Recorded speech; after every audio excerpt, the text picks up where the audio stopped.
जय हिंद।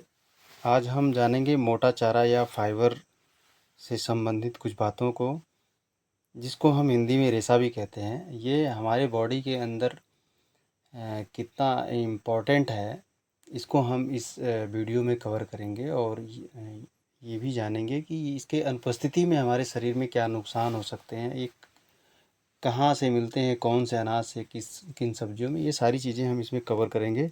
तो मैं रोहित इस एजुकेशन पॉइंट पर आप सभी लोगों का एक बार फिर से स्वागत करता हूं, और आइए शुरू करते हैं फटाफट ये जानकारी। मोटा चारा या फाइबर, जिसको हम हिंदी में रेशा कहते हैं। फाइबर एक कार्बोहाइड्रेट है जो पौधों में पाया जाता है। यह भोजन और पेय में मिलाया जाता है।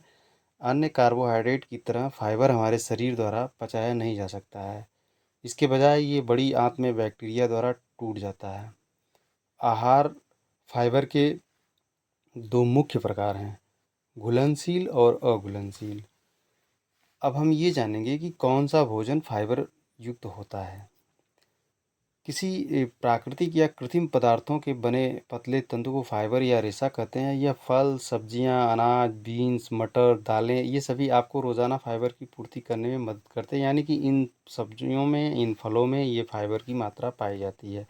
जैसे कि एक उदाहरण के तौर पे मैं अगर बताऊं, तो आजकल हम जो आटा खाते हैं, आटे को हम छलनी से छान कर उसके रेशेदार हिस्से को अलग कर देते हैं, और जो मैदे के रूप में होता है उसको हम खाते हैं। तो जो उसमें इम्पॉर्टेंट है वो तो हमने अलग कर दिया छांट के, और ज़्यादातर वो हम जानवरों को चारे के रूप में दे देते हैं। उस चीज़ को खा के जानवर हट्टे कट्टे मोटे और तगड़े होते जा रहे हैं, जो फर्स्ट क्लास दूध देते हैं, और उसके दूसरे भाग को खा के हम बीमार होते जा रहे हैं।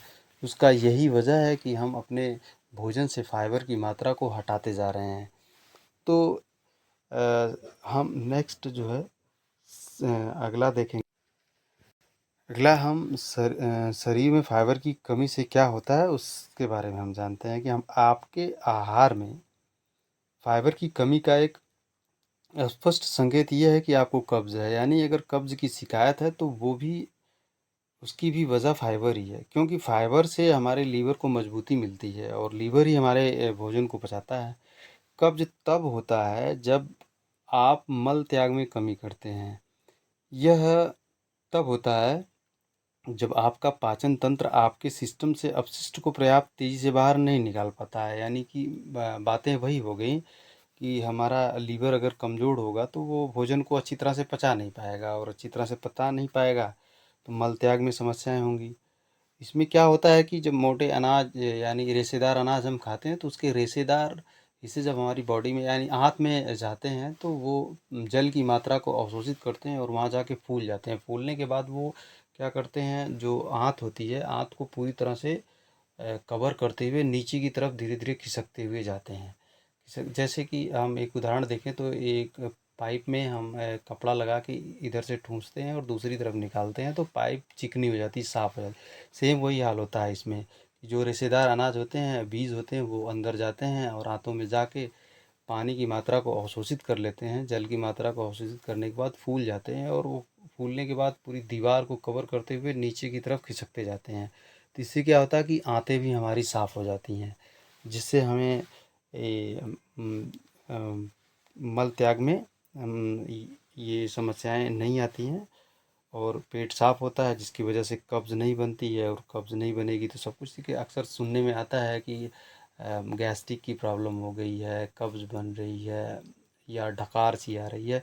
तो ये सारी चीज़ें बस चीज़ों का एक ही समस्या है कि हम अपने भोजन में फाइबर की मात्रा को कम करते जा रहे हैं। अगर हम अपने भोजन में इनकी मात्रा को बढ़ा दें तो इन सब चीज़ों से हम निजात पा सकते हैं। तो मैं उम्मीद करता हूँ कि हम अ, अपने भोजन में फाइबर की मात्रा को बढ़ाएंगे, ताकि इन समस्याओं से हम निजात पा सकें।